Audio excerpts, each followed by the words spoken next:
បើភ្លេចខ្ញុំផឹកខ្ញុំក៏មកខ្ញុំមិនសាំទៅរាផឹកស្វឹងទៅស្វឹងខ្ញុំមិនចាំជិះម៉ូតូទៅឡើងទួធ្លាក់ដួលខ្សែជេស្បែកកម្មបើភ្លេចខ្ញុំផឹកខ្ញុំមកខ្ញុំមិនសាំទៅរាផឹកស្វឹងទៅស្វឹងខ្ញុំមិនចាំជិះម៉ូតូទៅឡើងទួធ្លាក់ដួលខ្សែជេស្បែកកម្មខ្ញុំពិតជាស្បែកកម្មលើរមើគប់អាប់ចាយទៅថ្ងៃអស់គ្មានសល់តែផឹកដោយពួកខ្ញុំមានតែមាត់ពេលគេបបួលដាច់បិទមាត់ឡើងចងណាពេលស្វឹងក៏បើកបោះថើថាយើងស្វិតក៏មកគ្រូខ្លះចាំបានចងអូភ្លេចថាអាមិញឲ្យបងរតនៈផឹកមិនដែរចេះស្វឹងចង់ថ្ងៃមុនទៅចុះពីបងណាងនៅវិញស្វឹងជិះម៉ូតូឡើងទួធ្លាក់ឲ្យបងរតនៈផឹកវិញអើយអានេះចាំទេអូជួនអញទៅផ្ទះបន្តិចមកស្វឹងសាស្វឹងស្រីចេះស្មុកចេះអង្គុយជួយបរិយ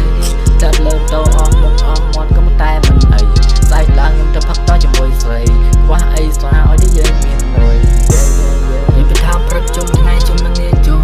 ក៏ទៅផឹកមិនទៅទេបើផឹកមិនយល់មិនស្លាប់គេមិនហៅថាផឹកទេមិនហៅថាផឹកទេបត់ឆ្វេងបត់ស្ដាំមិនទៅភ្លើមួយណាផ្លូវដែលអញចាំមិនស្វឹងហើយពូម៉ាអើយជួនឲ្យទៅផ្ទះបន្តិចមកយើង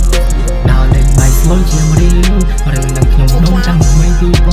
17 18មិនចង់ឡងបាយប៊ីហើយញ៉ែសារីអាណាឌឺអញវាយមើលមុខមើលម៉ែប្រចាត់តែអញចាំម្ដាយអាក្មេងឆ្លើយអាក្មេងពីវចាស់ថាពួកអានឹងតែជារៀវឡើងចិត្តពេកវិញយកខ្លាំងឲ្យនោមគ្នាសែកឈូមតាមនឹងចំពាក់ហៅខ្មៅខោខ្មៅសក់ខ្មៅយើងប៉ិតដល់បានប្រុងយើងខ្ញុំផឹកខ្ញុំក៏មកខ្ញុំមិនសាំទៅរាផឹកស្វឹងទៅស្វឹងខ្ញុំចាំជិះមកទៅឡើងជួតលាក់